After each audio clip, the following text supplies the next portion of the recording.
നമ്മുടെ രാജ്യം പ്രത്യേക സാഹചര്യം നേരിടുന്ന ഒരു ഘട്ടമാണിത്. അത് നമ്മുടെ രാജ്യത്തിന് നേരെ നടന്ന ഭീകരാക്രമണത്തിന്റെ ഫലമായി ഉണ്ടായതാണ്. നിർഭാഗ്യരായ നമ്മുടെ സഹോദരങ്ങൾ കൊല ചെയ്യപ്പെടാനിടയായ ഭീകരാക്രമണം. ആ ഭീകരാക്രമണത്തെ രാജ്യം ഒറ്റക്കെട്ടായാണ് അപലപിച്ചത്. ആ ഭീകരവാദികളെ ശക്തമായി നേരിടണമെന്ന അഭിപ്രായവും രാജ്യത്ത് ഒറ്റക്കെട്ടായി തന്നെ ഉയർന്നു വന്നു.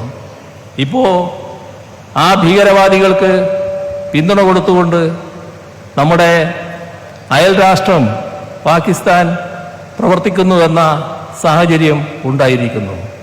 നമുക്ക് തുടരെ പ്രശ്നങ്ങൾ സൃഷ്ടിക്കാൻ വേണ്ടി അവർ ശ്രമിക്കുന്നു. ഇതൊരു പുതിയ അന്തരീക്ഷം സൃഷ്ടിച്ചിരിക്കുന്നു.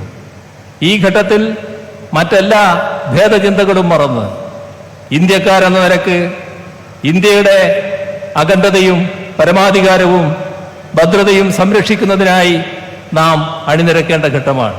മറ്റെല്ലാം മറന്നുകൊണ്ട് രാജ്യത്തിനു വേണ്ടി അണിനിരക്കുക എന്നതാണ് ഈ ഘട്ടത്തിൽ ചെയ്യാനുള്ളത്. അതിൻ്റെ ഭാഗമായി ഇത്തരമൊരു സാഹചര്യം അയവ് വരുന്ന മട്ടല്ല കാണുന്നത്, കുറച്ചുകൂടി മുറുകി വരുന്ന ഒരു ഘട്ടമായിട്ട് തോന്നുന്നു. അങ്ങനെ ഒരു ഘട്ടത്തിൽ ഞങ്ങൾ ഈ 4ാം വാർഷികാഘോഷ പരിപാടികൾ ഈ ഘട്ടത്തിൽ നടത്തുന്നത് ഔചിത്യപൂർണമാണോ എന്നൊരാലോചന ഇന്ന് ഉച്ചയ്ക്ക് ചേർന്ന മന്ത്രിസഭാ യോഗം നടത്തുകയുണ്ടായി. അപ്പം ഞങ്ങളതിൽ കണ്ടത് ഈ ഘട്ടത്തിൽ നമുക്ക് തുടരേണ്ടതില്ല എന്നാണ്. പക്ഷേ ഇന്ന് ഉച്ചക്കെടുത്ത തീരുമാനം അപ്പോൾ പറഞ്ഞാൽ നിങ്ങളെല്ലാവരും പ്രയാസത്തിലാകുമെന്നുള്ളത് കൊണ്ടാണ് ആ ഘട്ടത്തിൽ പറയാതിരുന്നത്.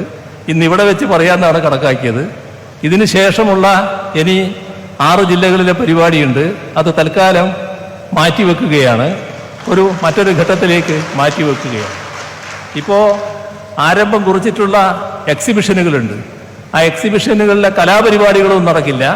എക്സിബിഷൻ ഒരു വിവരം കൈമാറുന്നൊരു സ്ഥലമെന്ന നിലക്ക് അത് നടക്കട്ടെ എന്ന് വെക്കും. കലാപരിപാടികളും മറ്റും നമ്മൾ നിർത്തിവെക്കും. അതേപോലെ തന്നെ രാവിലത്തെ പ്രഭാതയോഗം ഇനി 6 ജില്ലകളിൽ നടത്തില്ല, അത് നിർത്തിവെക്കുകയാണ്.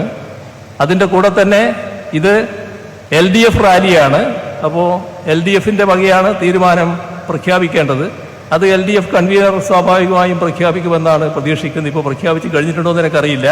സ്വാഭാവികമായി LDFിൻ്റെ പ്രഖ്യാപനം വരും എന്നാണ് പ്രതീക്ഷിക്കുന്നത്. ഏതായാലും ഇനിയുള്ള 6 ജില്ലകളിലെ പരിപാടി മറ്റൊരു ഘട്ടത്തിലേക്ക് മാറ്റിവെക്കുകയാണ്.